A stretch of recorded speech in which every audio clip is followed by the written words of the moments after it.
on last night's program sounded off on sanctuary cities. Watch this. Kate Steinle, killed back in July of 2015, walking arm in arm with her father on a pier in San Francisco, shot and killed by an illegal immigrant, Jose Garcia Zarate. This man had 7 prior felony convictions, 4 involving narcotics. This was his facing of a 6th deportation at the time he shot and killed this innocent woman. Sanctuary cities tonight, those that support them, they are to blame for the death of Kate Steinle.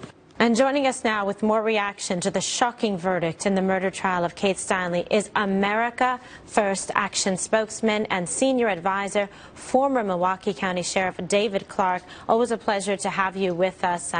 And you must be just so disappointed with what happened here in San Francisco. I know I'm disappointed and disgusted, having been a prosecutor and been First Lady of that city, to see this kind of outrageous miscarriage of justice. Will anything happen to change with this verdict that happened in the debate in this country on sanctuary cities?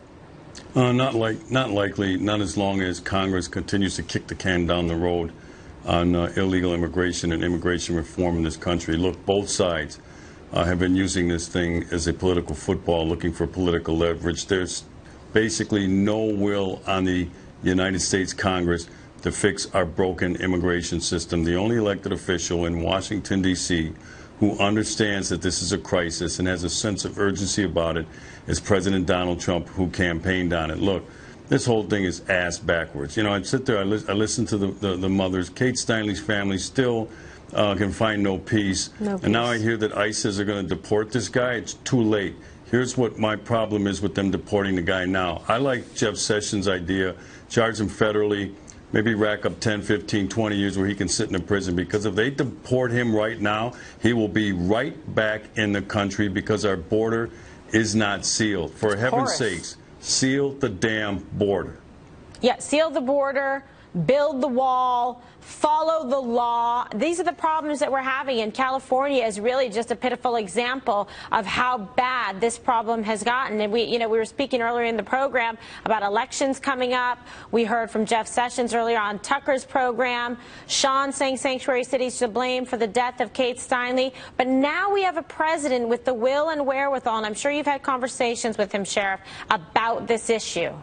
Precisely, and push is going to have to come to shove for the United States Department of Justice. Look, there are federal laws that are being violated by sanctuary cities, catch and release policies, and the Justice Department is going to have to develop the teeth, put some teeth into their rhetoric, and charge these officials, charge these mayors, charge these law enforcement officials that are going to defy federal law. Sanctuary cities are illegal, we know it, and all we see is the back and forth, the threatening of pulling funding, and then you get some activist judge who gets in the way, and he delays that and says that they cannot do it because Congress has already approved the funding. But they didn't do that when President Obama threatened to pull funding from schools from not having allowing men to use women's bathrooms. So at some point, the Justice Department, Jeff Sessions, is going to have to charge one of these individuals. Forget about the funding stuff, all right?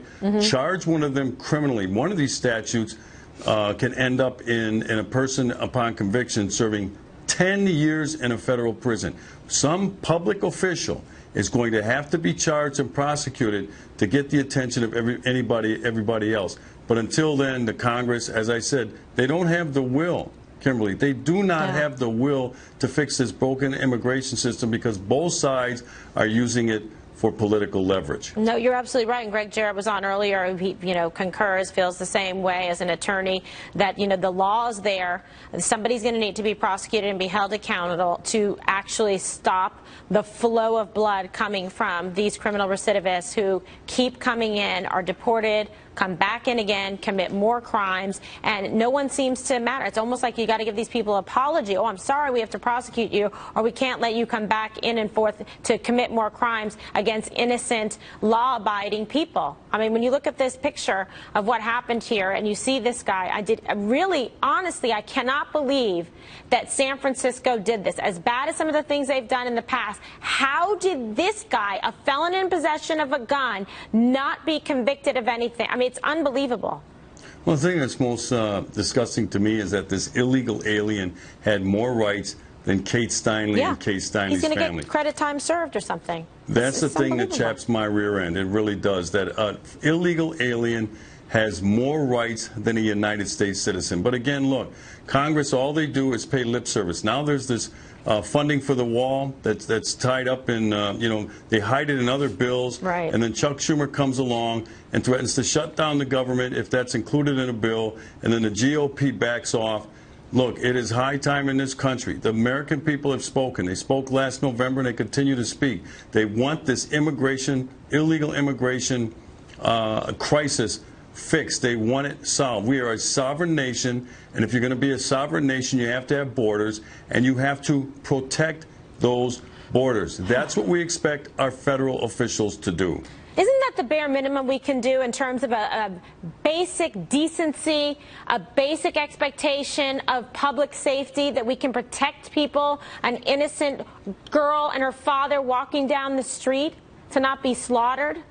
Well, you've seen some of the victims there. Some law enforcement officers have been killed by people illegally in the country. Other citizens, have been victimized as well.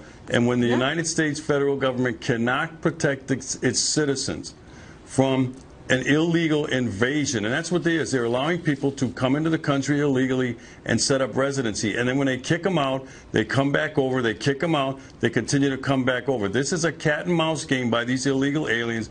They know it. They know that there's little that will happen to them, especially if they hide out in a sanctuary city where they're provided a safe haven. Unbelievable. It's really outrageous, and it seems to be getting worse, but I have faith that the president is going to do something about it, and we're waiting on Jeff Sessions to do it as well. Sheriff Clarke, always a pleasure. Thank you so much. My pleasure. That's the criticism, Larry. They're saying, look, this is a party of hypocrisy, that they claim to hold this banner high above their heads, looking down with disdain at others who are not so, perfect in the way they conduct themselves. Yet look at it now. Look at what's happening. Well, that's right. And in the case of John Conyers, I'm probably not a good person to ask whether or not he should resign, because for 47 years, in my opinion, he's been completely useless. This is a man whose area is largely Detroit. Poverty has gone up. You find the proliferation of children being born without fathers in the home. 25% of kids were born black kids were born outside of wedlock 50 years ago when Conyers first came to Congress, and now about 73% of black kids are born outside of wedlock. They don't want vouchers. They want to jack up the minimum wage. That hurts minorities and women who are working part-time, often on minimum wage. They don't even want to think about privatizing Social Security, which a study has shown would disproportionately benefit black workers because they die earlier. So all these policies have hurt black people. Under Obama, for 8 years, the black poverty rate got worse. The wealth gap between the average white household and black household widened. The labor force participation rate for black men got worse. Their policies of tax, spend, and regulation have not worked, and they've disproportionately hurt the very people that they claim they care about, women and minorities. Well, what do you say to this, Tanine? Because, this is the problem. They really have campaigned, profited in terms of, fundraising, getting money in from a lot of women's groups and minority groups that feel like this is the party that represents us, that we feel protected by, that here's our voice. And yet now look at this. It's been an abysmal failure. And Doug is saying, if the party is to continue and try to, prosper and go forward and actually try to take advantage of some opportunities coming up, they may have to say, you've got to go. Well, Larry Elder makes a great point. I mean, look at the urban communities that are run by Democrat politicians that have been in shambles for many, many years, failing public schools, high crime rates. Look at Chicago, for example. Chicago. I mean, listen, the voters need to look at how their communities have not progressed, how their communities have not turned around for many, many years. John Conyers is a perfect example. He's been in office way too long, and he's done nothing really for his community to really turn it around. How do you see it? I see it differently. This next election is going to be a referendum on the Trump administration and its failure to get a lot done. Even if we do get, as I expect, a tax bill, it's an unpopular tax bill. There's control of the House and the Senate both at stake. these issues are a distraction and a serious one to the party, as I was saying before, and as you accurately summarized. And I want the Democrats to win as a centrist party that is inclusive. To do that, they need people like Conyers and they need people like Al Franken to go, and we need to develop a set of policies that represent all the people, not just a liberal ideological bloc. All right. Well, so what's the idea going forward then, Deneen? What do the Republicans do to point this out, to maybe try to capitalize, because there's some vulnerabilities coming forward? Well, they need to get out there and talk about pro-growth initiatives, talk about school choice, talk about lower taxes, less regulations. This will help turn the economy around, turn the country around, create jobs. That is what they need to do, is to get the message out. It's not black, white, male, female, whatever. This is an American issue for folks to understand what these policies will do. Absolutely, and expecting and demanding, results. Larry? And we were talking earlier in your segment about illegal immigration. Yes. The Democrats don't want to do anything about that. Nothing. One of the leading economists, George Borjas of Harvard, probably done more work on the impact of legal and illegal immigration than maybe anybody else, says there's no question that the proliferation of unskilled illegal aliens poses competition for work for inner city people and puts downward pressure on their wages. And Democrats don't want to do anything at all about this, even though it is this hurting the very Democrat would people that love they to claim do to a care deal about. on immigration and tightening the border, Larry. Oh, well, we found one. Well, yes. There's the needle in the haystack. Exactly. Doug shown. I'll plead guilty to that.